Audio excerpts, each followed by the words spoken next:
and a happy holiday season, and welcome to another edition of the YourLiveEvent.com Coaches Show, as presented to you by the Hillsborough Economic Development Corporation. I'm Chase Miller. This week on the program, we'll have a little hoops talk, a little hockey talk, and hear from Izzy Thompson of the Central Cast Squirrels for our senior spotlight as well. But first, let's get to our conversation with Tyler Bormann, the head coach of the Concordia Conver men's basketball team, and a preview of Saturday's Conver Classic for boys basketball. All 7 games from Memorial Auditorium. We'll have it for you right here on YourLiveEvent.com. Here's our one-on-one with Tyler Bormann. As we're going to talk a little Cobber men's basketball here, but in a moment, let's get to part of the reason as well. Second year that we've been part of the 2025 now Concordia Cobber Classic, the Buffalo Wild Wings Cobber Classic here on Your Live Event. Tyler, the head coach with us here from Concordia, also kind of does a lot of behind the scenes for this particular day as well. And for you, Tyler, I guess just take us through the origins. I kind of remember this being a blizzard of basketball a few years back, and then kind of seen it transcribe into what the Cobber Classic has been. Seen some towns from North Dakota, Minnesota, maybe they don't get to see each other, have an opportunity to, get on a college court and get some good competition in. So just kind of how has everything kind of came together here for the Cobber Classic, Tyler? Yeah, absolutely. I appreciate you having me on, Chase. I'm going to take you back kind of pre-COVID. There was a holiday tournament here that I believe Ryan Weinzerl actually kind of coordinated, and he called it the Blizzard Basketball Blizzard or something like that. And I think Ryan did a really nice job of the event. But it was a multi-day event, and I'll be honest, having coached high school basketball in the area, it's sometimes hard to get teams to want to play a multi-day event. Just with schedules filling up and travel and the chance of weather, obviously, and in the upper Midwest throwing a wrench into it. And so that kind of it honestly went away before I took over. And then, I took over during COVID, and so a lot of things were shut down. We came out of COVID, and to me, this is just a really special place to be able to host high school basketball games. It's been a really special place for the Section 8 2A tournament to take place, the Minnesota Section 6A tournament. And coming out of COVID, we lost those games. And there are a lot of factors to that. A lot of it, unfortunately, was probably things that were in place on our campus that made that difficult. That as a head men's basketball coach, I wish weren't the case, because I never wanted to lose those games to begin with. But losing those games here, I saw a void, and I approached our administration and said I'd like to run a one-day event. And really, to be honest, very similar to what you're seeing Dean Kessler and the Minnesota Breakdown run a lot of one-day events. I think it fits with a lot of team schedules. It allows us some flexibility. We're not asking for, two days or to fill 2 games in a schedule. And so this, to be honest, Chase, this was just kind of my brainchild coming out of COVID to try and get high school games back. It wasn't necessarily to try and do what, the Blizzard was or anything of that nature. And so we really tried to take a different direction with it. Some of it, too, was just based on facility availability. This is a good Saturday for us to host. We traditionally will not play conference games on this Saturday based on our conference schedule. Our guys are still around. We play Friday night this week. And so our guys are able to be around and help out. And a lot of things just kind of came together. So year one, I made some direct reach outs to some local coaches and ADs that I know well, and just said, hey, if we ran a one-day event, would your boys' basketball team be interested? And to be honest, the first year we did it, we didn't do it in enough kind of lead time. So a lot of teams had their schedules already filled, but we had a few that were more than willing to say, hey, we'll take a game that's already on our schedule and we'll just play it in your event year one. And it went really well. And so after year one, we've been a lot more aggressive with getting some of these matchups set as early as January. Weeks after this thing's done, I'll turn around and reach out to some teams and say, hey, let's, you want to be a part of our event next year. And I've gotten to the point now where some teams that aren't in it this year have already reached out asking if they could next year. So I think, the event's been tremendous for a lot of people. I think for local basketball fans, for us as a program, for high school teams to get into Memorial, especially those that might play their section games on the floor. I think it's just been overall a really good fit. And so we want to continue it, in similar fashion and change up some of the matchups while also, keeping some of the teams that I think have been really loyal to the event and really enjoy being here, a part of it. So. Well, let's go from there, Tyler. There's 7 games coming up on Saturday morning. I always tell people get on out to whatever venue that is housing high school athletics, and same thing for college athletics. It's always fun for the players, the coaches, the fans that are there to make a good environment and atmosphere, particularly at Memorial there at Concordia. But let's go over a handful of North Dakota teams, a good chunk of Minnesota teams that'll be in there. It starts at 9:45 with Oak Grove, Barnesville, will end the night roughly at a 8 o'clock tip or so with Moorhead and West Fort Horace. And last year being part of it. It just went by really quickly, really smoothly, about 10, 15 minutes roughly in between games, enough to get the warm-ups in, and then boom, you're on to the next game, Tyler. So, number one, how do the matchups come about? And number two, how much have you seen teams not even just from the Red River Valley, but outside the valley, like a St. Peter, for example, coming on up? How have been able to get those relationships coming up to Concordia and being on campus as well? Yeah, and I think I need to give you and your staff a shout out because that 10 to 15 minutes between games is probably hardest on you guys than anybody. We really take pride in trying to run a really, really well-run event that hopefully stays on schedule. Sometimes you see these multi-team or multi-game events and they get way behind schedule, and nobody wants that. But as a result of it, we do kind of keep them moving. And so I appreciate your guys' patience with that. And just really appreciate your coverage of the event. For us, we want to get as many people here as we can, but we also understand that that's just not possible. And there are relatives and families and friends that can't make it and want to be able to watch the games. So we really appreciate you guys being a part of the event and promoting the event also, so that we do get great crowds. Because I think these high school teams and high school student athletes like playing in front of good crowds. In terms of how the matchups come about, a lot of it's just personal relationships that I have with a lot of these coaches and athletic directors. We don't market the event. I don't post it asking for teams that are interested. A lot of it's just direct reach out. So like Coach Keating at St. Peter's a great example. Coach Keating's an Oak Grove grad, from the area, still likes to bring his team back, on occasion, and he's done a great job. St. Peter's a really well coached basketball team. That's going to be a good team coming in here to play another good team in Central Cass. Like, it's going to be a lot of fun to watch that. But like what Coach Keating's done is they're going to come up and play Moorhead High the night before, and so he's going to get two games on this trip. For he and his student athletes, it's kind of a way to take like a kind of a holiday trip, pre-holidays, so to speak. Stay in a hotel and do some of those things, which I think can really build some team camaraderie, and then play two very different teams, on two days back to back. So a lot of these matchups have just come from direct reach outs, but then trying to find matchups that would be appealing to these high school programs, because nobody wants to play no one should play a conference opponent or a section opponent.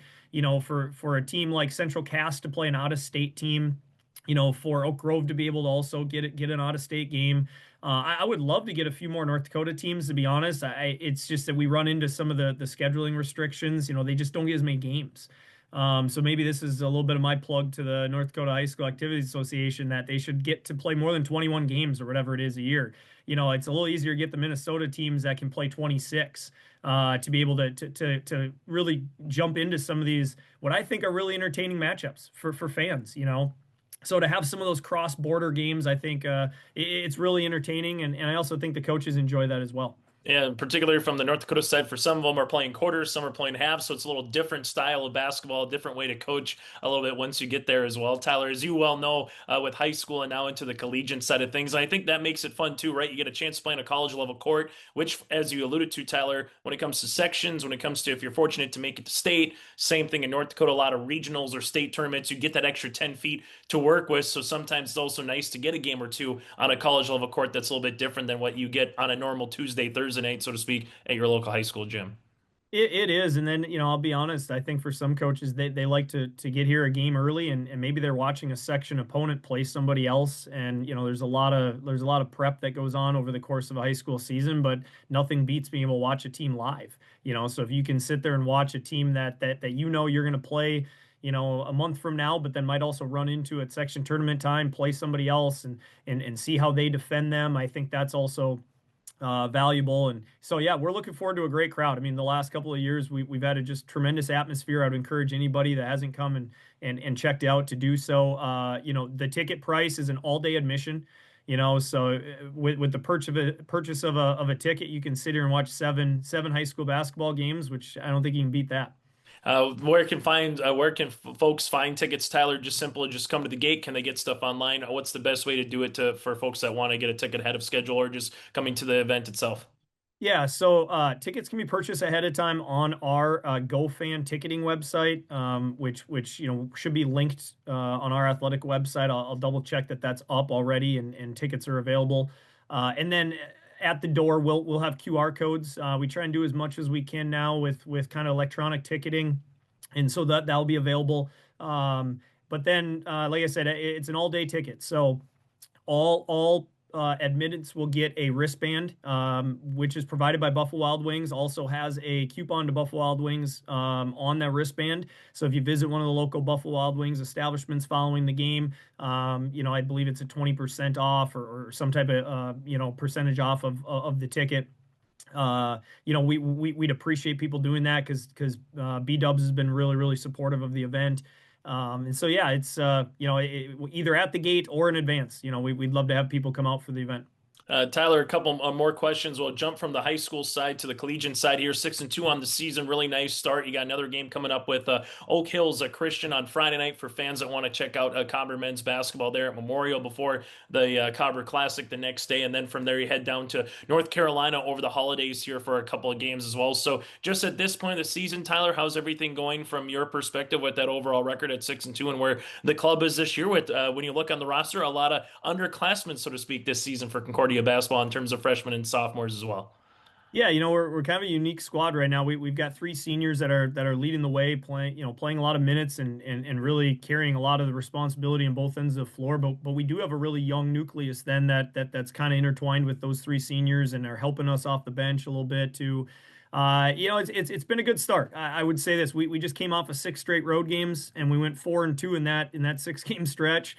I think anytime you can come off a road with six straight games and you win more than you lose, I think you're doing something right. But we keep learning about our team. I think this is a year that we're going to continue to learn about our group every night we take the floor, and the goal is always going to be in our program to play our best basketball in late January and February. We've done that the last 3 seasons, and I'm really hopeful that we can continue to do that and just keep getting better as the year goes on. I mean, to start 6-2 is great. But we want to keep getting better. I think that's really the name of the game in any season is, can you be a team that's playing its best basketball at the end of the year when it matters most? And for us, it's really about learning what that looks like, what our identity is on both ends of the floor. I think as coaches, we really know how good this team can be. Now we're trying to get our group to understand what that takes. And I think defensively at times so far this year, we've been really good. And then other times I think we've had some slippage and trying to get our group to realize that's going to be the end of the floor. We're going to hang our hat on. When we rebound and guard at a high level, we're really difficult to beat. And that's something I feel like we can control on a nightly basis. So it's been a really good start. We're led by Jacob Cook, a senior from Ashby, Minnesota, offensively. Jacob's had a tremendous start to the year, been very efficient from the floor. It's a really tough matchup at this level. I'll be honest with you. He can score at 3 levels. He passes it well. He went in last night with 1 assist at halftime and ended the game with 6. At 5 in the second half and overtime, which were really big for us.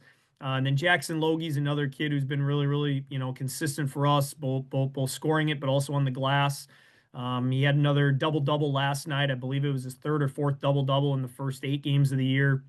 And then Peyton Belk had a really big night for us last night from the floor. It was 5 and 9 from the arc. Hit a buzzer beater to send it to OT, and then hit a 3 with 6 seconds left to take the lead in overtime. And he's kind of been that kind of guy for us. He's just been clutch. And coming into this year, we knew we would need that from him. We're getting some contributions though, like you said, from some young guys. Peyton Shell from Minot High has been phenomenal for us. We knew he would be. We were really excited, when he committed last year, because I just love what that kid's about. He's about the right things. He's about winning plays. He's been well coached. He values the right things, and so he's fit really seamlessly into this group. And then we've Cole Holzer from Central Cass as a sophomore is coming off our bench. Unfortunately, Cole's been kind of sick and banged up, and he's just kind of had one of those starts to his sophomore year where every time he gets some momentum, kind of something happens, and then he kind of, he has to start over again. And so we're really hopeful we can get him healthy because he had a tremendous start to practice this year, and I think he's a young man that as the year goes on, he's going to continue to get better, which will be a really big help for us. One thing that I'll ask you, Tyler, here, and I've always talked with fans, we kind of live in a very rich environment when it comes to college basketball in the Fargo Moorhead Metro, just because you have D1, D2, D3 in your own backyard in the metropolis, so to speak. Not too far away from JUCO, not too far away from NAIA. So you as a recruiting have a lot of competition, but at the same time, as a fan, you don't have to go that far to see a lot of really good competition night in and night out here, Tyler. So for someone who hasn't seen what the MIAC and what basketball is in that particular conference, how would you best describe it, particularly how college basketball as any sport has been very fluid over the last couple of years, particularly since COVID, just with NIL, with transfer portal, with just a number of things that can make things, kind of come back and forth. So how would you describe, MIAC basketball right now today here, Tyler, in 2025? Yeah, I would really encourage anyone that hasn't seen an MIAC game to come out and watch. I think sometimes the quality of play at this level can be undervalued, because we're not in a position where we have a lot of common opponents at our level in this area. They're if fans are familiar with NAI, they're familiar with Division II, with the NSIC having a great footprint. Obviously, we even have, like you said, a really, really solid kind of foundation of some junior colleges in this area. Division III, we're really the furthest west Division III school until you get out to Colorado College in the Springs, and they're the only Division III school in the Mountain Time Zone. Okay, so we are a little bit geographically an outlier, so to speak. But MIAC basketball is really high level. I'll be honest. I mean, we just have really intelligent, well-coached, skilled basketball players in our league. Guys who I think have really made the decision to go to school where they're going to school because they want to play at a high level, but they value everything else that comes with being a student athlete. They're getting a tremendous education. They're getting challenged on the court, off the court. And you see it, when you see what our alumni are doing and you see what guys across our league are doing after they graduate, it's pretty impressive stuff, right? But the quality of the play, I think, has never been better because it's a really good time to be old in college athletics. And that's really what COVID did, is it forced everyone, it gave everybody an opportunity to be a little bit older. And our league's no different. I talking with other guys across the country, I think our league is similar style play to like the Big Ten. It's physical. It's a really high level of execution in the half court. Guys who just really understand how to play. I'll be the first to say, like, we're not going to put guys on the floor that are going to play above the rim on every possession. But if you don't execute and you don't guard, you don't defend, like, teams are going to make you pay. I think it's a really, really high quality level of basketball from the standpoint of just more of a pure basketball. And so I think I think it's worth coming out and checking out a game. I think a lot of times when we have high school kids come to watch, the first thing they say is, "Whoa, coach, I gotta get a lot stronger," and because the physicality sticks out pretty quickly. And I think that's kind of why we're similar to kind of a Big Ten model, and that it's kind of a grown man's game right now. Hey, Tyler, thanks so much for your time. Fans, come out and watch the Cobbers on Friday night again for a home basketball game against Oak Hills Christian. Then check on out again, a little breakfast, lunch, and dinner, supper, anything you want to call for it on Saturday for the Cobber Classic as well. Tyler, thanks so much for your time and best of luck throughout the rest of the season. Thanks a lot, Chase. I appreciate the time. Hillsborough Economic Development Committee supports businesses in the Hillsborough community in the form of loans and grants. Experience Hillsborough. There's more at 104. Welcome to the Coaches Show on YourLiveEvent.com. I'm standing by with head coach of the Northern Lakes Lightning girls hockey team, Gus Laing. Coach Gus, thanks for stopping by, man. I'm so excited to dive into your team this year. Yeah, thanks for having me. Yeah, excited to talk about this year. We've got a lot of exciting things happening, a lot of changes happening. So, yeah, excited to get the message out as well. So, Coach Gus, it's your first year as coach with this program. What made you want to get into coaching at the high school level? The love of the game, really. I played this game for going on 20 years, played all different levels and devoted my life to the game. That's really all I know. And so when the playing career came to an end, it was a case of how can I make an impact across the board. Usually it was on the ice. And I case looked at it and was like, I guess I'll try it behind the bench. And so I've had plenty of coaching experience leading up to that. I used to pay for hockey camps by coaching the younger goalies in the younger camps, that kind of thing. And so I had a real enjoyment for it. I had a real passion for it. And so, yeah, when me and my wife moved to Duluth, and it was a kind of career change for me. It was a case of, yeah, I'm going to try this coaching thing. And so, um, before this year, I started coaching the Duluth Northern Stars, the JV team. Um, that was a lot of fun. Fell in love with that. The commitment from players and having that impact off the ice as well as on the ice was Right. a real magnet for me. And so after that year, I realized I want this. I want this as a career. And so I started looking for a little bit more responsibility instead of a assistant coach position, a little bit more head coach position. Yeah. And so I looked at different colleges around Minnesota and stuff like that as well. Realized that I need to build that resume as a coach first, obviously. And so Yeah. for me personally, I obviously want to take this coaching career to next levels. Starting at the high school program in Minnesota. I mean, it's the best hockey there is in the world, right? It's Yeah. Minnesota high school hockey. So Of course. it was a great opportunity for me to step in there, and a program that for me was a absolute clean slate when I took it over. And so it was really I was allowed to take the reins and make a lot of decisions on what direction the program was going in. And I really appreciate and like that freedom, right? And so, Yeah. um, yeah, that's kind of where we've started off from. Season's kind of taking a little bit of a slow start for us because there is so many new systems and new Yeah. concepts, identities, culture that we're introducing to these girls that they haven't had in that their time with the program before. And so it's a big change for them, and I can appreciate that. And so we're on the right direction. We're all on the same page and where we're going. We're interested in being the best team come February. And so we're just building towards that every day. Yeah. So what did that transition kind of look like playing for 20 years and then going behind the bench? Was that kind of a difficult transition where you wanted to be on the ice to make those changes, or did you kind of adjust pretty quickly to that? I think being a goalie, I think a lot of coaches are goalies, and because we see the game, Yep. we're in the game for that amount of time, and when we're playing, right? And so we see a lot of things that happen on the ice, and so I think that's a big benefactor for me in that position. And the transition side of things, I realized how much it's not X's and O's and systems and tactics. That's part of it. It's Right. more about your relationship with the players, getting them to commit to the identity of each other, Mm. and obviously the program as a whole in turn. So I realized that pretty quickly, and I think that's it's awesome. It is. It's Yeah. really cool to see, especially when you get that commitment and that that commitment from the players. It really is humbling to see, and that's more of the why of doing it. Right. So we're speaking And with Coach Gus. on Speaking with Coach Gus Laing of the Northern Lakes Lightning. Coach, how's your team starting to shape up this season as we're kind of past that very early point in the year?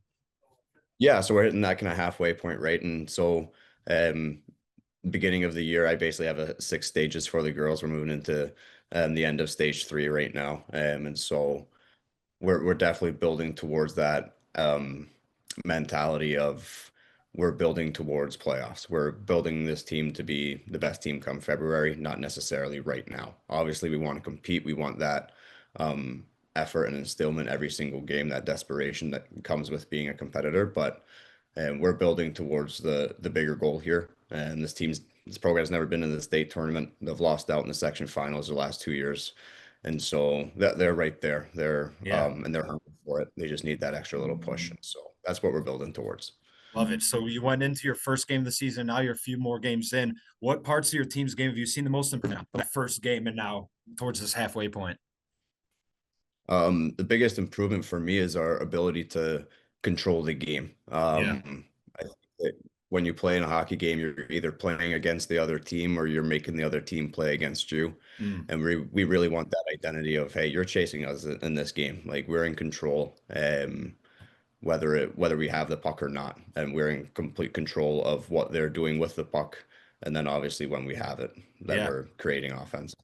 and those kind of things. So having that mentality of making other teams play against us is the biggest improvement I've seen in terms of skills and components. Our passing has improved tremendously. It was a big factor in the beginning of the season. And it's a big development thing that we've taken on board. And so our passing, our transitional play is a big part of my coaching style. I want my teams to be quick off the attack. And so that's another big improvement, one that we need to improve more on, in my opinion, but it's coming, and that speed through the neutral zone, kind of transitional things, stuff like that. And so, um, yeah, that's pretty much where the improvement things are going on the team side. And what's been the biggest challenge for your team so far this year? Can you point to one specific thing? Having that confidence and that belief of being not necessarily a winning hockey team, but being what I call to the players being a champion mindset, right? Yep. And having that, yeah, you're not going to win every single game. We're not going to go the season undefeated, obviously, but we approach every game with that champion mindset of we're walking in here winning this game. And so I think with the way that the team's been in the past, they're used to losing certain games, and girls go into games expecting that loss. And so that's probably been our biggest challenge, having that tenacity, having that overcoming that mental blockage of, hey, we're here to compete, we're here to win no matter who we play against. Right. Now, Coach, a two-part question for you. How important is leadership on the ice, and how do you go about developing leadership and getting your players better at it? It's instrumental. Any successful team, look at any successful team across the history of all sports, their leadership in the locker room is kind of that deepest root, right? And so we have a really great leadership group this year. Our captain, senior Natalie Steuven, has really adopted that role of just being a natural leader in terms of setting that example of what it means to be a true athlete, student athlete. But then also being that support mechanism for the girls, where, as I said, we've adopted so many systems, so many tactics, and I know that it is or can be overwhelming at times for the girls. And she is that comfort, that support mechanism of, hey, like, we're all in this together. I got your back, you got mine, kind of thing. And so that didn't come right away. At the start of the season, there was that kind of expectation of or I wouldn't say expectation, but there was that separation of captain to the rest of the players, and that wasn't just Natalie, that was the rest of the leadership as well. And so we had to nip that on the bud right away and say, no, you guys you're that link between the coaches and the players, but you guys are players. Like, if we're not all on the same page, like that's on you guys. Like, so it was that kind of take that responsibility of hey, we're going to lead by making sure everyone's on the boat, not by trying to rush everybody on, right? And so, our leadership group's really kind of taken off towards the second half of the year. And so that goes with Cam Thompson and Maya Rupa as well. They've just been instrumental in being positive, no matter the outcome, whether it's bad calls on the ice, all those little things that good leaders have. And so I think that comes down to the maturity. It comes down to what they do off the ice as well as on the ice. You can have great players, but what are they doing away from the rink? And what are they involved in? What kind of other sports is it? Is it different clubs? That kind of thing. You can kind of judge people's personalities based off what they do outside of it. And then the last thing for me is the players' response. Big part of our leadership group was the players were vocal in voting for who they wanted to be their leaders.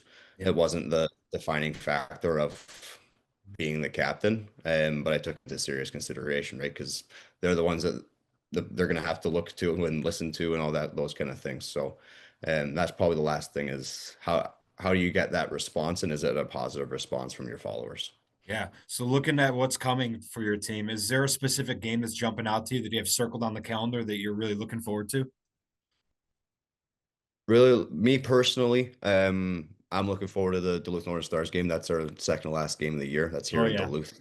And that's just obviously me personally, the last team I coached. And I love that. That's just me internally. I think the girls are really looking forward to their second game against Detroit Lakes. That was a really competitive game that we played and got the better of them. And I know Detroit Lakes was pretty thin that game as well. And so they're looking for that redemption game. And I know that we're looking for, you know, that high competition again. And so that's another one that's coming up here in January. And so, yeah, we're looking forward to those. Yeah. So, Coach, what do you got on the docket here in the next week or so for your team? What do you got coming up? Yeah, so we got practice today. It's interesting just because we're that co-op and we've got so many schools. Yeah. So we practice in 3 different locations this week. We practice in Breezy, we practice in Walker, and in the Hallett at Crosby as well. And so, yeah, so we've got 3 different practices, Monday, Wednesday, Thursday, Friday. So we got 4 practices this week, and then we play Tuesday and Saturday as well. So we've got a big week, and we know that it's crunch time now. We don't get a whole lot of time off here in the next month and a half, 2 months. And so, yeah, we've got maybe 6 days around Christmas time, and then that's it. Everything else, and obviously your Sundays are go, go, go. So, yeah, it's maintaining that, obviously that high standard, maintaining the health of the players, obviously, as well during the crunch time. And yeah, just make sure we're going on the right path. Awesome, Coach. You got an exciting team this year. It's so fun to watch you go in your first year with the team. See you just build this program up. It's been really special. I'm looking forward to watching more of your games. Thanks so much for coming on the Coaches Show on YourLiveEvent.com. Thanks for chatting it up with us, man. We appreciate it. Yeah, of course. It was fun. Yeah, thanks for having me. Awesome, yeah. And that was Coach Gus Laing of the Northern Lakes Lightning girls hockey team on YourLiveEvent.com. Thanks, Coach. If you have concern or questions about the mental health of yourself or a loved one, Trail District Health Unit's Credible Mind platform offers convenient and confidential resources to help inform you about mental well-being. Credible Mind offers 21 different assessments to guide you in your mental health journey, from sleep quality and burnout to anxiety and depression. To get started today and learn about your mental, emotional, physical, and spiritual health, visit traildistricthealthunit.crediblemind.com. Welcome to the city of Hillsboro, a small town with big opportunity. Here, you don't just find a house, you find a quality of life. Safe neighborhoods, affordable living, and a community that treats your family like their own. Build your dream home with lots starting at an attractive price, and enjoy homeowner incentives and grant funds to help make it yours. Come live, work, and thrive in Hillsboro, where you don't just live, you belong. And we are live on the Coaches Show on YourLiveEvent.com, and we have a very special guest. It's head coach of the Crosby-Ironton Rangers girls basketball team, Pete Vukelich. Coach, thanks for joining us. Oh, can't hear you. You went. Oh, now I can hear you. Yeah. Right, we'll restart. Right. They're going to edit it down anyway. 5, 4, 3, 2, 1. Welcome to the Coaches Show on YourLiveEvent.com, speaking with head coach of the Crosby-Ironton Rangers girls basketball team, Pete Vukelich. Coach, thanks for taking the time and joining us. Absolutely. Thanks for having me. I always enjoy getting the word out about our girls and our team. Yeah, so your team last year, you made a deep tournament run, and you maintained everyone but really all but one player that gave your team a lot of minutes. How's your team gelling this year with a little bit of a new faces and some new faces, a lot of the same faces. Fortunately, we returned 5 of the 6 that kind of had the rotation last year, and something really nice that happened, or good and bad, I guess. This past weekend, we played Anoka. Sammy Hashi went down with an ankle injury. Lucy Lewandowski ended up falling out with about 3 minutes left, and just the way the other girls stepped in. Last year I only went 6 deep. This year, I have a good feeling about playing truly like 8, if not 9. I got all 9 of my girls in here this last Saturday, and they all did well. They all played really good minutes. So it's been a breath of fresh air. You kind of, like, as a coach, you don't ever want to hold your breath when you maybe put a player in, like, hey, just don't make a mistake. I don't like my players like playing fearful. Right. Yeah. So it's been great. Of course we miss Regan. Would have loved to have her for one more year, but she's doing great at Omaha, Nebraska. And we just next person up. So you mentioned Sammy Hayshe with an injury. Just talk about how important she was to your team, because I had the pleasure of watching you one time this year. She seemed like she was just like the Swiss Army knife to your team, did all the little things right. Absolutely, yeah. And so she's been battling an ankle injury pretty much all year. Yeah. So she's been up and down with it. Hopefully not too serious, but she's meant a lot. Just her development. She kind of started as the defensive guru for us as a freshman. And then once some of those seniors graduated, she stepped in more of a scoring role. Last year, she scored a little bit more. So yeah, you nailed it with the Swiss Army knife. She's, she was, I think, third on the team in rebounding last year, so she does a little bit of everything for sure. And we need her as healthy as possible, because she's definitely one that's tough to replace, just because she's also been on the floor since the 9th grader. Yeah. So she's just had a lot of minutes over the years. How would you describe this year's team's personality? Boy, I mean, I think it's kind of like bittersweet in a way, like if that makes sense, because we've been with each other for so long that I don't want to say we're taking the time for granted, but like, this is it. A lot of these seniors, Tori's been a player since 7th grade. She's been a varsity starter. Lucy and Sammy have been playing since 9th grade. Emma's been playing since 10th grade. It's just like, all of a sudden it's all coming, the sunset's kind of setting. It kind of sucks, as a coach. So bittersweet. I mean, we're taking advantage of every practice, every bus trip, everything that we can as a team, and just enjoying this last ride. Tori Orline's one of the stars of this area of the state, and just in the entire state. She's committed to the Minnesota Golden Gophers. What's it been like to coach Tori? It's been incredible, an absolute blessing. Very fortunate to be in the position I'm in, to coach one of the state's best, not only like this year, but of all time, in my opinion. Not too many girls, she's one of 2 girls ever to have 1,000 points, 1,000 rebounds, 1,000 assists. I mean, that's just an incredible feat. And it was fun. I remember talking to her, I think it was like an open gym, her 6th grade going into 7th grade year. And we're talking about colleges and stuff. And I just remember, of course, as a little girl, she's like Tennessee, UConn, whatever. And great aspirations. That's awesome. But like, one thing we talked about, is like, look at Lindsay Whalen, for instance. Like, the Gophers didn't even win a national championship. They just went to a Final Four, and Lindsay Whalen's a state hero, and it's like, go be you, a name. Don't be another name on a long list of players that have played at UConn or at Tennessee. Go be the one. Like, go bring them somewhere special. And I think that was part of it. And she's loyal to almost a fault, but we'll take it. So I heard a lot about Tori Orline leading up to the game I was broadcasting. Everyone was excited for me to see her for the first time. And in my head, I had it kind of in my head that she'd probably be a player that's just looking to score every time, but she's unselfish. She does all the little things right. Talk a little bit about how she's always looking to make the right pass. Yeah, absolutely. And there's a few years ago when we made our first kind of state run as a freshman, or she was a freshman, and we put her in a screen and roll situation. She quickly got doubled, and she dumped it off to her name was Josie Schaefer, and she made the game winning layup, and that's just kind of Tori in a T, like, and then now fast forward to her senior year, she made the game sealing shot against Anoka to put us up 5. So it's like, she knows when to pass, when to hold on to that ball, but she ultimately wants to make all of her teammates better. And I think it's going to be tough, but I think she's definitely one that wants to leave Crosby in a better place than it was before she walked in the program. But losing a girl like Tori is going to be super hard to replace. So I don't know how much better in a place will be, but hopefully overall as a program, we'll have those young girls wanting to be the next Tori Orline. Lucy Lewandowski was asked to step into a bigger role this year. What have you seen from her? Seems like she's really loving the opportunity to go score some buckets.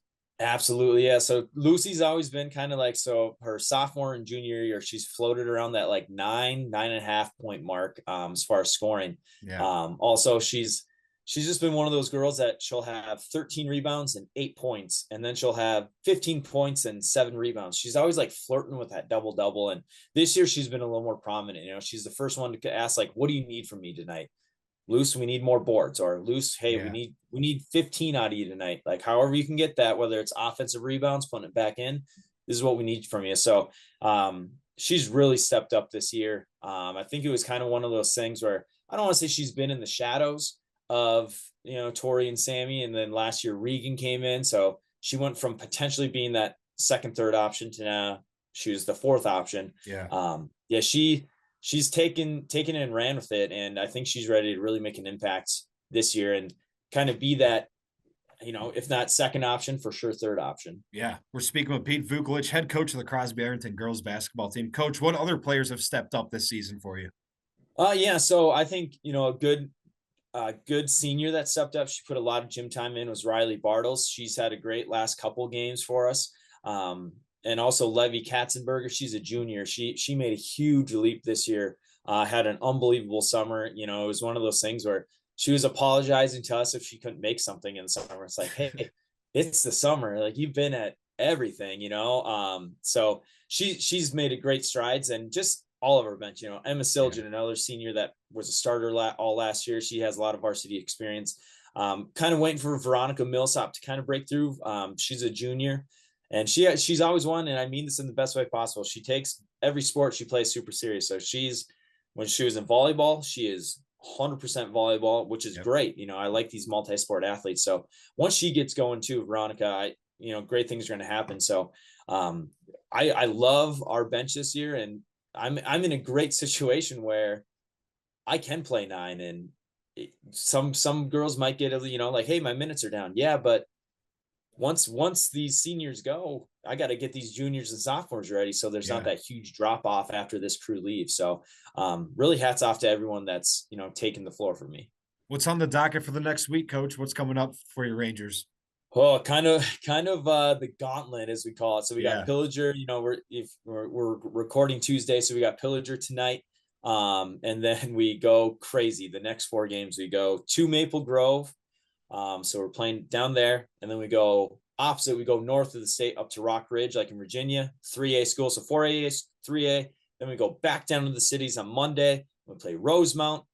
Wow. Then we got about a week, and then we play the number 1 team in the state, according to the polls, and we welcome Hopkins to town. So these next 4 games are going to be super tough. But when we built the schedule, we knew this was going to be a tough stretch, and we just want to compete, and really kind of plant our flag and say, this is where we're at. We're not having a huge drop off from last year. We can compete with anyone, regardless of class. And it's going to be tough, but that's what makes good teams in March, is tough stretches in December. That's head coach of Crosby-Ironton girls basketball team, Pete Vukelich, on the Coaches Show on YourLiveEvent.com. Coach, thanks so much for stopping by and talking some ball with us, man. Best of luck going forward. Absolutely. Thanks for having me. Of course. This is YourLiveEvent.com. The final score, we're joined with the head coach of Ada-Borup-West, Nate McCraven. After the victory, makes it 3 in a row for the Cougars.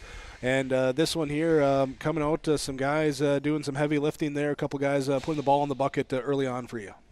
Yeah, I thought both teams played really, really hard all night long. That had to have been fun to watch, the competitiveness out of both teams. We got a little bit of a lead before halftime and got it up to 10 or so, and then they came right back and made a run at us. And then, in the second half, our boys, I like the way we responded there too when they did take the lead early in the second half. And it was a good win for us, section win, conference win, and one obviously that I know both teams probably feel like they can do a lot of things better early in the year basketball still, but we'll take it. Couple of advantages statistically there. One that stood out there, rebounding there, able to get not only on the defensive end but some offensive second chances too. And I know you'd like to put in those bunnies, but hey, at least you got another chance to put it in, right? Yeah, that was a big emphasis coming in, as we felt we could attack the glass and use our length and our strength too. And we did, and we out-rebounded them. What does it say, 40 to 33 is what you had.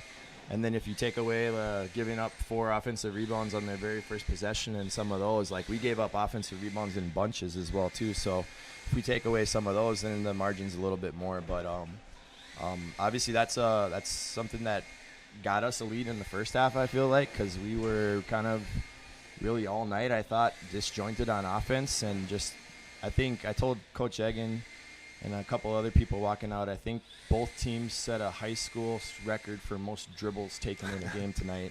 And I know the Titans run a dribble drive offense, so they do a lot of dribbling. We attacked the basket, but man, I thought we did way too much dribbling and way too much attacking 1-on-2, 1-on-3. Obviously, we did just enough to score there, but there are some possessions that we can definitely highlight where we just have to move the ball better on offense, and then down the stretch we have to play way smarter. We found a way, of course, and it's a big win for our guys, but just understanding how to play with a lead and not give them chances and shots to get themselves back in it, because if they hit a few more of those looks at the end of the game, we might still be here playing basketball. So, but credit to our guys, they found a way. Brody Menge was really tough getting to the hoop tonight. I think he was a little bit of a matchup problem for them with his quickness and strength. And, Anders did some Anders things as well, too, and he continues to be a tough matchup as well, too. So looking for some more scoring out of some other guys, too, and I know they're capable. We just got to find ways to get them the ball in some different spots and help chip in here and there. When they made their run in the second half, they took the lead there. How did your guys adjust? What did they do to settle down and retake the lead, get their own run going there to take control of the game at that point? Yeah, I think, when the team's going on a run, it just comes down to, first of all, finding a way to get a bucket helps a lot. And then you can always rely on your defense as well, too. So, buckling down on the defensive end and working to get consecutive stops that allows you to go. We were scrambling when they took the lead there. Things weren't going well for us. When they did miss, they got offensive rebounds. And we slapped a press on them and then changed to another press. And they turned it over a few times for us, so we got out in transition. And, sometimes just kind of changing things up changes the way they're attacking you or whatever. And I think our guys did a really nice job of getting some deflections in Wildcat and pushing it and getting some buckets. So, that was definitely a key for our guys to adjust there, because things weren't going well to start that second half. So, but credit to the Titans again for coming back and fighting. Looking back on the season as a whole now, 5 games in, you dropped the first 2, you've come back, won the last 3. Evaluate your team 5 games in. I know it's a small sample size, but what have you seen out there? Yeah, coming into the year, I thought we could be a tough matchup for anybody. Looking at our schedule, we play a tough schedule. Some of that's conferences tough. Some of that is the matchups out of conference that we play too. Like we got Red Lake County coming to town on Friday. Who's a state-ranked team. We're happy being 3-2. Of course, after the 0-2 start too, rattling off 3 in a row here, especially big section wins against Hillcrest and now Norman County Eastview and hit it all. But I still see a higher ceiling for this team for sure. And as coaches, it's going to be fun to try to get that out of us, and we can do a better job of getting easier shots on the offensive end for guys. And defensively, I think we've taken huge strides right now. So defensively and rebounding is probably our niche right now, but we got guys capable on the offensive end too as well that, like I said, as coaches, we got to find a way to get more spacing and better ball movement. Nate McCraven, head coach for Ada-Borup-West Cougar Boys Basketball. Nate, appreciate the time here tonight. Thanks for joining us, and best of luck to you there on Friday there against RLC, and then we'll see you back again on Monday there against Beaufort Falls. Yep, we're looking forward to Friday for sure. Thank you. All right. Nate McCraven join us here, our post-game report. This week's Dakota Heritage Bank Crowning Moments brings you highlights from your live event broadcasts, celebrating standout performances and achievements from our local athletes. These are the moments that inspire us all. Moments of determination, teamwork, and success. Dakota Heritage Bank, helping dreams come true. Sharing our heritage, sharing our future. At 44-43. Brunsvold across the timeline. Geiger 3-ball. Good! So Sophie Geiger with the triple, her third. On the Jumbotron here in North Delaware, that'll be her second. Turnover, Lesko goes the other side. Smith gets fouled and count it. Maddie Smith with 14 points. What a honey of a pass by Lesko. Gives it to Satcham, right-handed side B set with the ball fake. Back up top to Hovelson here. Hovelson looking for it on a teammate. Dribble pullback 3 is up and 3 is good. Carly does it again. 5 to play, hands it off to Tatum Larson. Larson back inside, and the ball is loose, and it's stolen away by Tyler Loeb. Loeb over to Logan Geese. Geese continues down the lane and throws up a runner off the glass. That's good. I'm with Karina Olsen here. Olsen goes behind the back. As now Enderlin will see it to the right wing. Open, Olsen, she'll shoot the three. Got it to go. It's 28-22. Sierra Nipstead, she's gone cold. Not anymore, ladies and gentlemen. She has 13. Sierra Nipstead, 13 for her. Here's another turnover by the Squirrels. They get it to Sierra. She kicks to Trenbeth, and Trenbeth backs off. Good defense by the Squirrels. Could it be right here? A finger roll, and Got she gets it. A special congratulations to a special young athlete, Sierra Nipstead. Sam Brandt, what a great timeout for her to take. Boy, what a phenomenal thing for Sierra. She hits 1,000 on the nose. Let's cut this deficit into single digits here. Dow's drive kick open through her right pocket three, and Blake is feeling it. His third three of the game. He's got 13 points. Wiped away from behind. They go left side. Sierra Carlson. Back out. Tonica free. Haley free. Corner. Talon Card tries a three, and that's good. To the elbow. Back out to Tinjum on the wing, left side. He'll turn into Laing. He'll drive around, scoop all the way around, and score. Tinjum's got 15. Like he wants to go for the lead, but Doctor is going to take that opportunity. Tipped out, good hustle play there as Colin Thompson tips it up to Xander Thompson.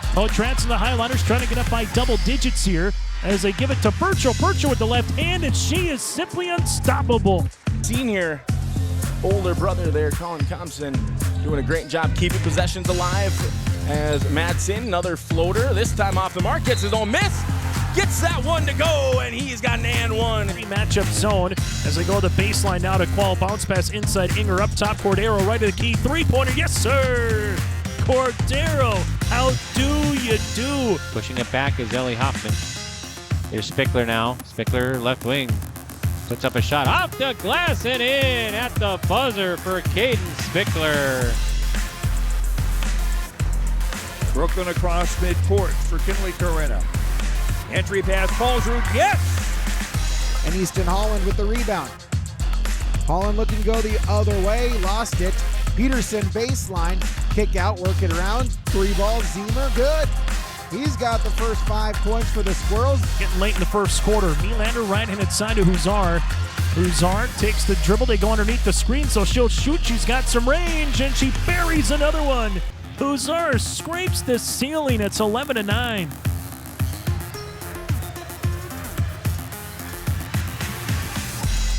Schaefer, nice move.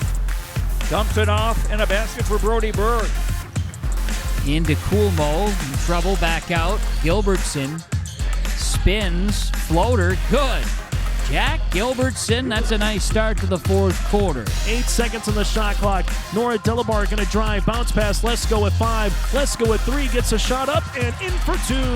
Hanukkah Lesko now with 6. Lobos lead it by 2 at the 6-minute mark. Glant in the front court, backdoor on the fight. Suffolk, nice pass. Birch will count it for the end one. Oh, what a pass by Suffolk. The game, Harris turned away by Differding, free for 3 and drains it. Now Fralick, Miles will try a 3, that's short. And Fralick hustles to get the rebound. Dumps it off for a wide open Parker Zeski to score. It's inbounded here to Cordero. Cordero sees this. Cordero looking to beat the horn. Cordero to the paint, off the window, count it, and the foul. Pass intercepted by Engel. Engel takes it away. Engel with the steal. Engel drives down, layup good. Smith on the inside. Julia Delabar doubled. Lesko extra fine. Addie, she's already hit a 3 tonight, and add another one. Handles it at the right wing, crossing over left to right. Violet Richmond jumps the passing lane. Violet trying to go coast to coast. Nice cross right to left. Right-handed scoop for 2. How do you do? Violet Richmond now at 20.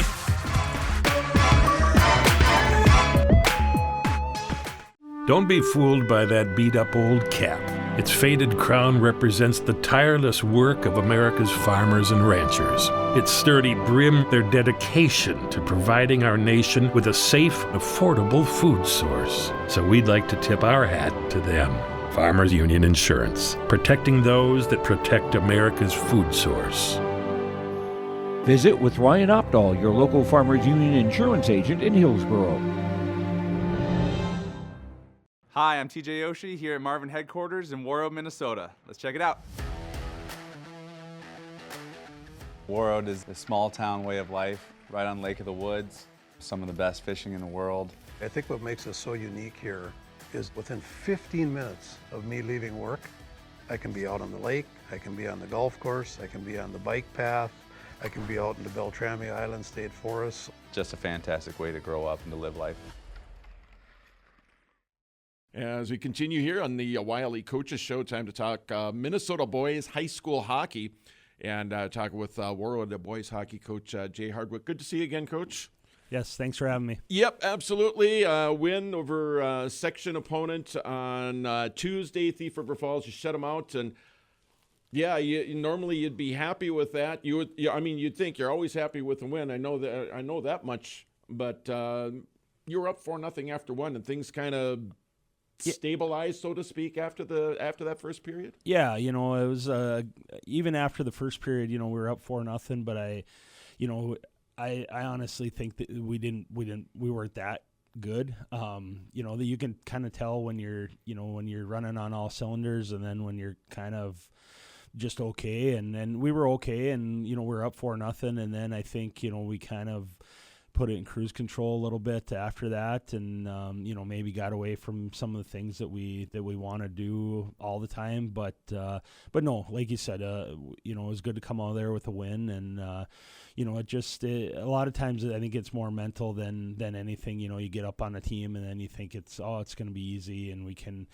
get away with stuff that we normally aren't going to try to get away with. So it's I think it's not a physical thing. Sometimes it's just between your ears, where you just have to keep that mindset of playing hard and doing the right things, and that's what I strive for, is just trying to no matter who we're playing or what the score is, I want us to play hard, and I want us to be aggressive, and I want us to play the right way. That's what I always call it, is playing the right way, is making the right plays, and trying to do the right things, and that's what we're going to keep working at.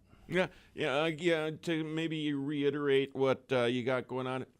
Now, is there always the danger, or maybe not the danger, is there always that thought in the back of your head, maybe something like this would happen, especially coming off a weekend where you beat two pretty darn good teams of Matamidi and Orono? Yeah, sometimes you get maybe a little too big for your britches, where you have a good weekend and then you think everything's just going to be easy, and but it's all part of the learning process, and it's good to learn these things, and I'd rather sometimes when you learn lessons, you end up losing games, and obviously that's never fun, but just learn things and hopefully get better, and still win hockey games is always a plus. Yeah, I know how much you love winning, and you've said that throughout the years and whatnot. And I love what Coach Anderson said before the games and whatnot. He said state championships and Stanley Cups aren't won in December. You got to go through and you got to play all the games throughout there. So plenty of hockey to be played, but now you've got time off. Yeah, yep. We've got a good stretch here. We're off until the holiday tournament after Christmas. So. And that's good. It is a long year. It's a grind for the boys, and it's okay to have some days off. And we're gonna, with the annual meeting going on right now at the Gardens, we're gonna take a couple days off the ice. We're gonna still do some stuff, but then we're gonna help pick up the floor tomorrow, so we can get the ice back. It's good to sometimes just take a little bit of a break and recharge, and then hopefully come back after Christmas and be ready to go.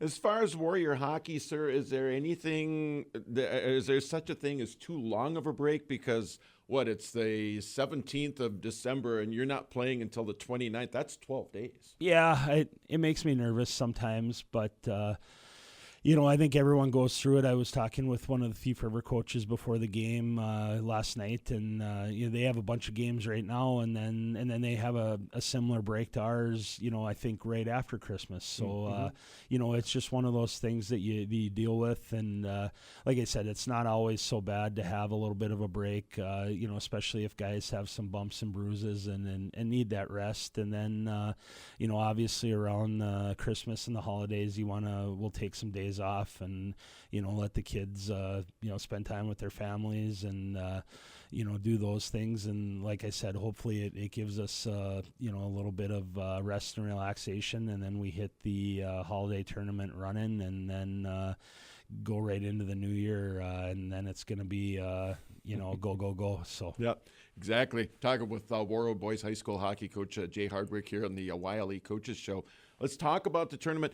3 teams that were here last year, and I've watched the tournament for as long as I've been up here, and that's been since March of '98, sir. So I've seen plenty of holiday hockey tournaments. Last year had to be probably one of the most competitive tournaments in recent memory, from what I was able to see anyway. Yeah, for sure. I think Notre Dame, every one of their games was overtime game. Mm-hmm. So and all of ours were very, very close. So yeah, and that's what you want. I know we had a lot of the same teams for a long time, but then it got a little bit where it wasn't so competitive. Mm-hmm.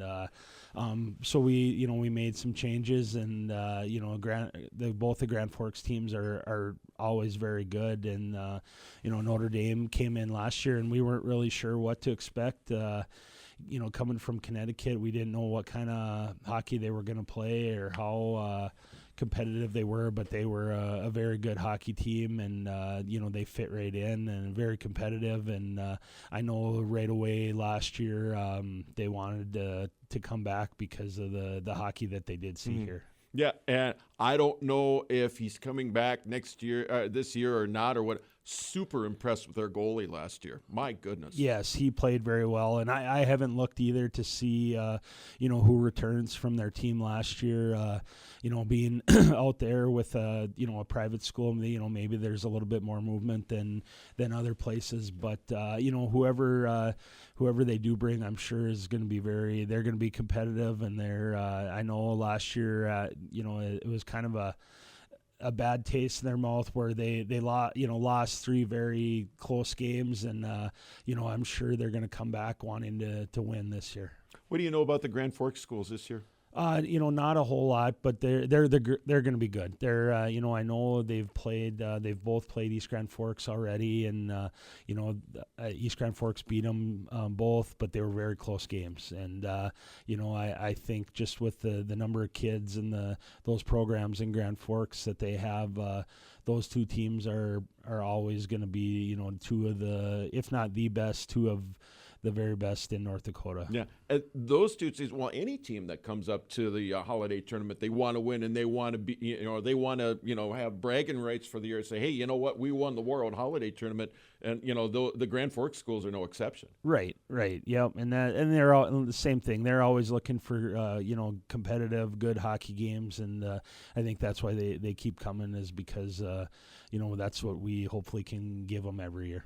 All right, very good. Again, talking with Warroad Boys hockey coach Jay Hardwick here on the YLE Coaches Show. Coach, appreciate your help throughout 25.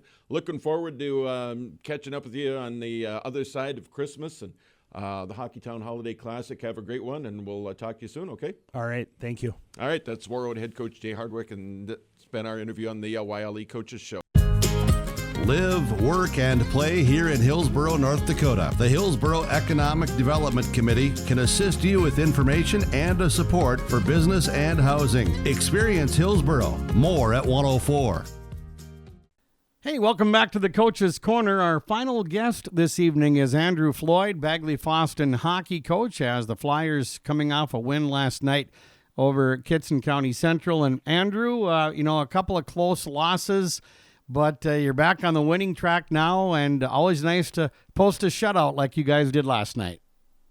Yeah, it was great for Brookson to finally get his first shutout, and he played well, and we did a great job in the defensive zone to help him out. As the game went on and it was getting closer to the end, could you tell the guys were working hard to get him that shutout? Oh, yeah, I think the guys wanted him to get it. They know he earned it and he deserved it, so they definitely helped him out quite a bit. Okay, how about the scoring? How'd that go last night? 6 different people scored goals last night. Oh. So it was nice to see scoring on all the way through first line, second line, third line. They all got goals, and then our defense got a couple goals too last night. Nice. Now, you started the season skating 2 lines. Now you're skating 3. How big of a deal is that? It's a pretty big deal as long as you're able to roll three successfully. It's also a way to like hopefully get ourselves prepared more for the end of the game so our boys aren't as tired out. But we're still going to keep working on a lot of conditioning because we want that third period to be our best period every game. Your losses to Crookston and Red Lake Falls, I mean, both could have gone either way, especially that Red Lake Falls game, right? Yes, that was a fun one. Wish we could have pulled that one out, but it was a fun one. Our boys worked incredibly hard, and even just put into overtime. And it's always sad to lose one in overtime, but we've also been on the other side too, where we won some in overtime. So it can go either way, and I really look forward to the next time we play them. Yeah, you said last week, too, that these games are so big as far as the eventual seeding is concerned in Section 8A, but all the games are important, and your next one is coming up Monday at home against Wadena Deer Creek, a team you've played already, right? Yes, we beat them 11-0, I believe, the first time. Okay, and then after that, the International Falls tournament, I guess you got 3 games up there, including against International Falls, which has been getting some votes in the statewide rankings. I think the Broncos have an improved team this year, the way it sounds. Yeah, they're looking really good. I think they'll be a really good contest for us. We play some similar teams, have some similar scores, so I think it'll be a great game for us up there. Okay, and again, who are your other 2 opponents up in the Falls? Fort Francis and Wilmer. Again, both teams are both solid. You talk about geographically 2 teams quite a ways away from each other, Fort Francis and Wilmer. But, right coming out of the Christmas break and you got the busy part of your schedule coming up in January, you got 3 games in a row there up in the Falls. And I know you'd like to head into the new year on a good note. Yeah, we would. Again, our boys just need to show up and play the best hockey they can. We'll have some good, solid teams to play up there.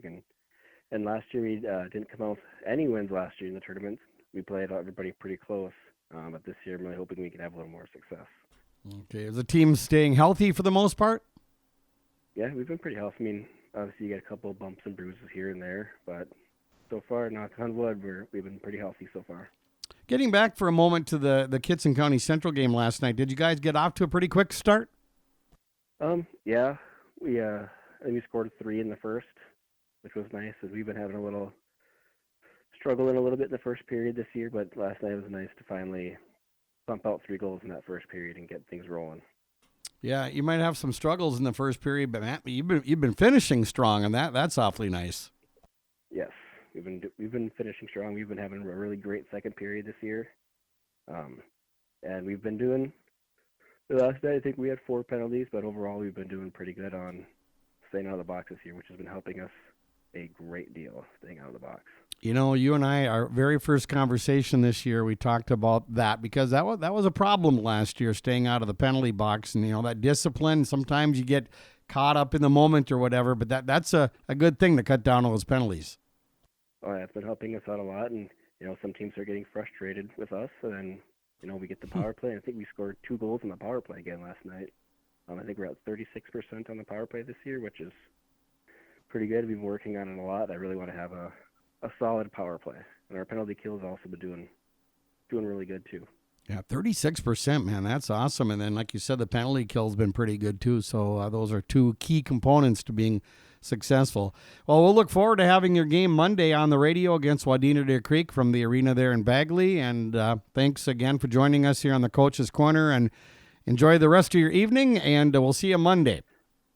Sounds great. Thank you. You bet. There's Andrew Floyd, Bagley Fosston hockey coach, our final guest on the Coach's Corner. And joining us here from the Central Cast Squirrels is Izzy Thompson, part of our senior spotlight this week on the YourLiveEvent.com Coaches Show. And Izzy, for you, before we talk about the track season, we'll obviously have to recap the volleyball season here. Has to be awfully fun and gratifying as well to be the Senior Athlete of the Year, both in Region 1A, but also the state of North Dakota in Division A. So let's just start there. What does that mean to earn those 2 particular awards as Senior Athlete of the Year, Izzy?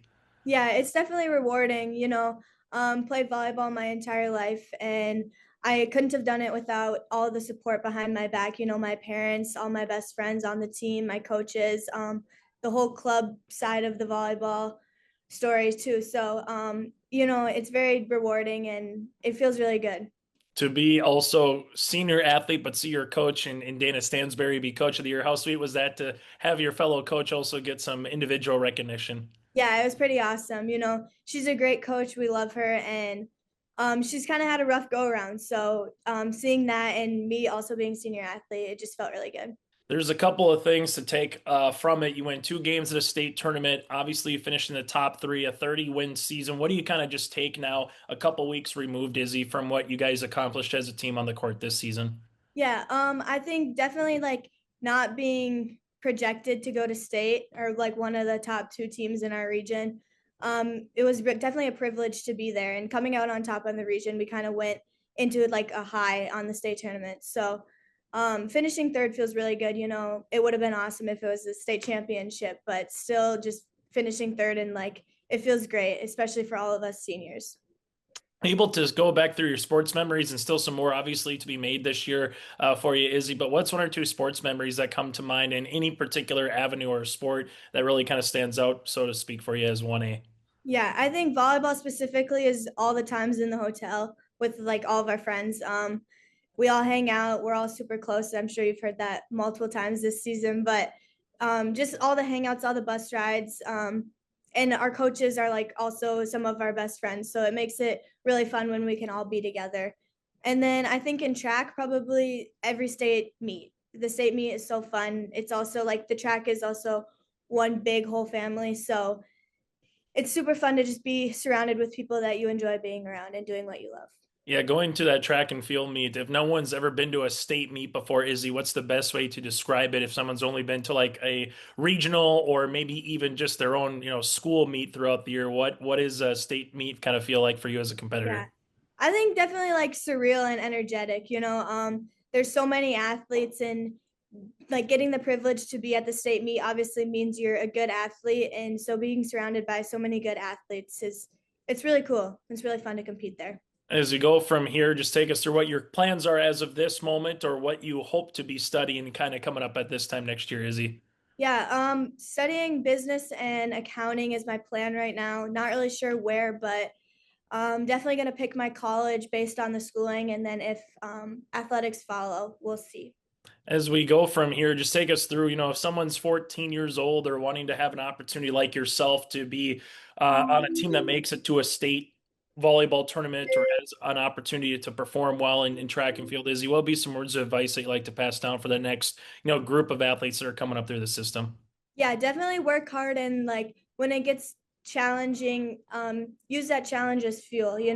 It's not always going to be easy, and it's not always going to be sunshine and rainbows. So I think taking like the hard and making it, we always say pressure is a privilege at Central Cass. So it's really important just to take that under your belt. And I also think like looking up at the older ones and then looking down at the younger ones too, constantly finding a role model, but also being that role model at the same time is super important. For you, maybe you kind of alluded to it there, Izzy, but what's something you heard from your coaches during your tenure in your sports that you've kind of used with you for your normal day-to-day walk of life, so to speak? Yeah, definitely pressure is a privilege is a big one. And also you're definitely like a person before you're an athlete. So I think remembering when kind of athletics takes over your life, to remember you are a human at the end, and your life is not always going to be based about athletics. So it's important to find out who you are too during the whole process. Is there any superstitions that came as an individual or a team from volleyball? And then same thing for track and field. It's a little different if you're on a relay or you're doing everything by yourself, but any superstitions that come to mind for track and field as well, Izzy? Yeah. For track, I don't know. I put my shoes on in the same order. We always hold the baton like the same way.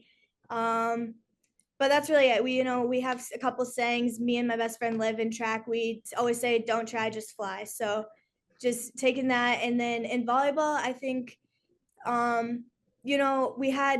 we played best in our red jerseys. So towards the end of the year, we wore our red jerseys for the more important or like bigger games that we thought we would challenge with. But other than that, I feel like I'm not a very superstitious person. So for schooling, you mentioned business and financing. From a high school standpoint, what's a class or two that you really enjoyed out there at Central Cass? Yeah, my sophomore year, I took accounting 1 and 2, which it was challenging, but I liked it. I like working with numbers, so I like that. And then I don't know. Every class I've been in Central Cass, I haven't disliked. So it's been pretty smooth sailing. As we turn the calendar over to 2026, what are some activities or something that you're looking forward to? It might be athletics. It might not be athletics. Izzy, just kind of what are you looking forward to cap off your senior year here? Yeah, definitely prom. Prom's a big one. Graduation in general, state, track, obviously, and just track to start. My brother goes to college in ASU, so I'm sure I'll be visiting him a few times there too. So that'll be fun. Should be fun. Izzy, thanks so much for your time. Congratulations again on all the accomplishments on the volleyball court, and best of luck as you get ready for that track and field season. Thank you. Izzy Thompson again, Senior Spotlight here from Central Cass. That does it for our conversation here tonight on YourLiveEvent.com for our annual and weekly coaches show here, brought to you in part by the Hillsborough Economic Development Corporation. I'm Chase Miller. No show next week with it being Christmas Eve, but we will put a bow on our 2025 coverage on New Year's Eve, where we'll talk with Matt Fetch of the North Dakota High School Activities Association, Barnes County Tournament Boys Basketball Preview with Calvin Kraft. We'll hear from Hudson Dinger for our Senior Spotlight. That and more to come on the 31st edition. Coming up here later on in the month. But have a great Christmas. Happy holidays to you and yours. I'm Chase Miller. Join us again coming up on Wednesday, December the 31st for another edition of the YourLiveEvent.com Coaches Show.